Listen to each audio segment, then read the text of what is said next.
और खबर लखनऊ से है, जहां समाजवादी विजय रथ यात्रा 10वां चरण आज है। HCL लखनऊ से गोसाईगंज तक जाएगी यात्रा। गोसाईगंज के मेहरू कला में परशुराम मंदिर का अनावरण होगा। भगवान परशुराम के मंदिर का अनावरण करेंगे अखिलेश यादव। भारी संख्या में पहुंचे हैं समाजवादी कार्यकर्ता।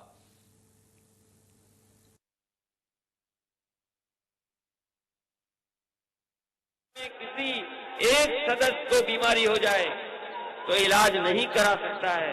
ये समाजवादी सरकार की देन है कि कैंसर इंस्टीट्यूट बनकर के तैयार हो जाता तो गरीब को कहीं नहीं जाना पड़ता, यहीं पर फ्री इलाज, सस्ते में इलाज गरीब को मिल जाता।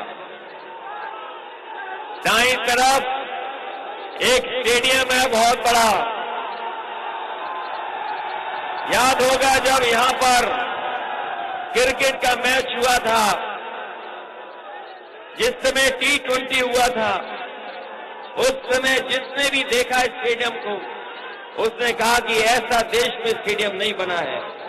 उतना शानदार और आधुनिक स्टेडियम बनकर के तैयार हुआ है।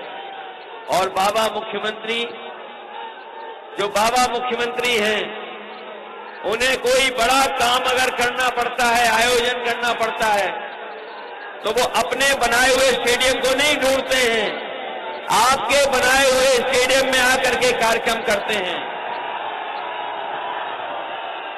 बच्चों को अभी जब स्मार्टफोन और टैबलेट मिले थे तो याद कीजिए बाबा मुख्यमंत्री ने यही स्टेडियम में आकर के कार्यक्रम किया था।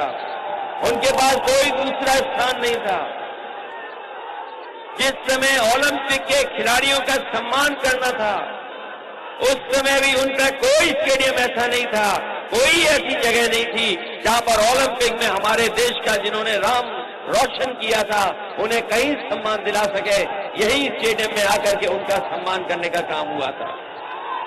ये समाजवादियों ने इसलिए स्टेडियम बनाया क्योंकि खेल भावना को और खेल को हम पहचानते हैं, खेल को समझते हैं। कि बताओ बाबा मुख्यमंत्री क्या क्रिकेट खेल सकते हैं क्या? बताओ बाबा मुख्यमंत्री क्या बॉलिंग कर सकते हैं?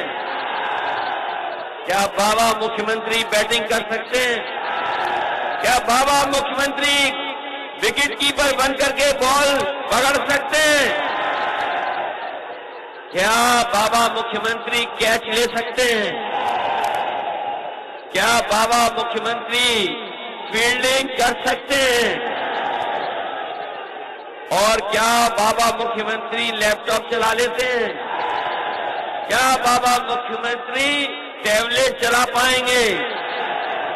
और पता लगा है कि जहां लैपटॉप नहीं चला पाते हैं वहीं वो स्मार्टफोन भी नहीं चला पाते हैं।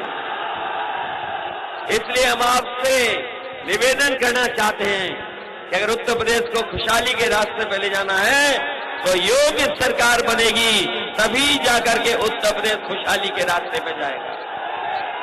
ये बड़ी बड़ी जो बिल्डिंगें बनी हैं, ये सब समाजवादियों की देन है। ये दाईं तरफ जो डॉक्टर राम मनोहर लोहिया अधिकारियों के लिए ट्रेनिंग इंस्टीट्यूट बन रहा था, ये भी समाजवादी सरकार की देन है। जो ऊंची ऊंची बिल्डिंग दाईं तरफ दिखाई दे रही हैं, ये भी समाजवादियों की देन है। ये जो टेढ़े आपको स्ट्रीट लाइट के खंभे दिखाई दे रहे हैं, ये भी समाजवादियों के हैं। डायल 100 भी समाजवादियों का है। जो बड़ा सा एक पुलिस हेडक्वार्टर बना है, जो समाजवादी सरकार में बना था, देश के DGP आए थे, वो कह के गए थे कि इससे आधुनिक और एक जगह बैठ करके कानून व्यवस्था को ठीक रखने के लिए अधिकारियों की बैठने की कोई जगह नहीं है, ऐसी जो उत्तर प्रदेश में समाजवादियों ने बना करके दी है। यही नहीं, अस्पताल बनना था लोहिया इंस्टीट्यूट का, वो भी आधा अधूरा पड़ा हुआ है। एक स्कूल बना है संस्कृति, ये दिल्ली वाले जानते होंगे, जो दिल्ली में कभी कभी जाते होंगे एडमिशन कराने के लिए। देश का दिल्ली में ऐसा संस्कृति स्कूल है, आप किसकी भी सिफारिश करा लो, आपको एडमिशन नहीं मिल सकता है। अगर ये इंस्टीट्यूशन बन जाता, ये संस्था बन जाती, तो यहां भी बच्चों को पढ़ने का मौका मिल जाता। लेकिन बाबा मुख्यमंत्री ने इसको बनने का काम नहीं किया। ये केवल विकास के दुश्मन नहीं है, ये अल्पसंख्यकों के भी दुश्मन हैं। और ये बात मैं इसलिए कहता हूं अल्पसंख्यकों के दुश्मन, जिस समय ये सरकार में आए, पूरे दिल्ली की लोकसभा में और उत्तर प्रदेश की विधानसभा में बैठने के लिए एंग्लो इंडियन लोगों के लिए रिजर्वेशन था। उस रिजर्वेशन को अगर किसी ने खत्म किया है तो ये भारतीय जनता पार्टी ने है। किसानों के आंदोलन को लेकर के कितने हमारे सिख भाई जो आंदोलन में गए थे, कितना अन्याय हुआ। सड़कों पे कीलें लगा दी गई, बोल्डर लगा दिए गए, गड्ढे खोद दिए गए। 600-700 हमारे सिख भाई जो किसान थे, किसानों की जान चली गई, शहीद हो गए। और अब केवल अपनी वाहवाही के नाम पर छापे मारे जा रहे हैं। ये जैन समाज के लोग हैं, पहले गलत जैन के यहां चले गए, और अपनी बदनामी बचाने के लिए, अपनी शर्म को खत्म करने के लिए, और जो उनका गलत फैसला था उसकी भरपाई के लिए फिर जाकर के छापा मारा है। और छापा इसलिए मार रहे हैं क्योंकि वो अल्पसंख्यक समाज के आते हैं।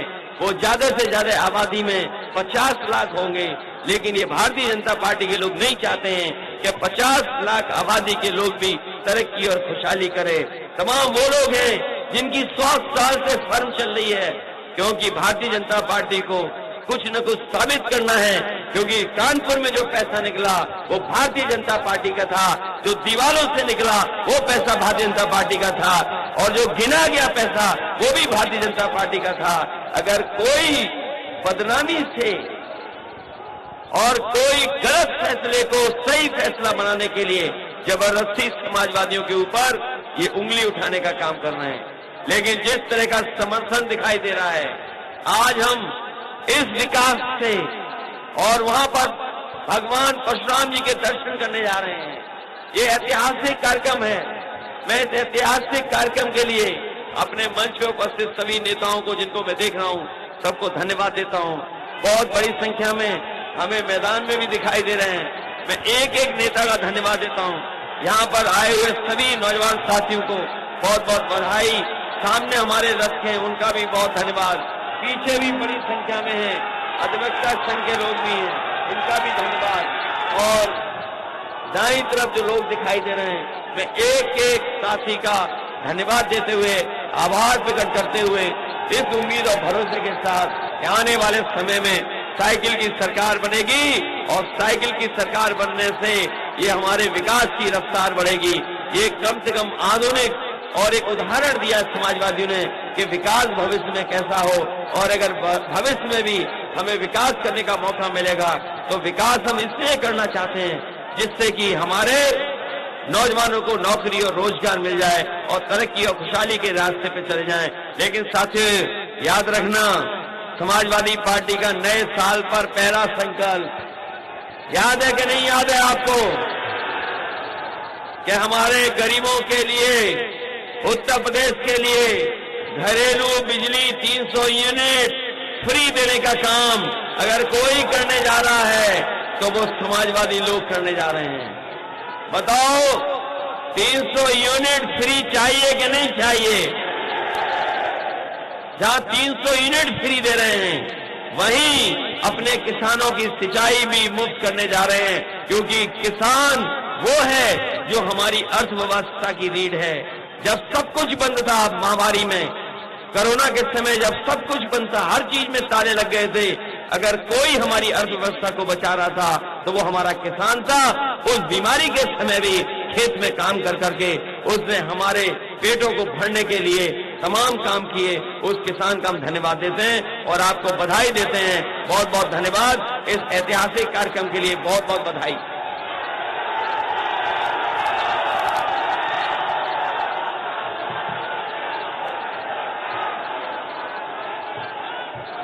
हेलो, अखिलेश यादव जिंदाबाद, अखिलेश यादव जिंदाबाद।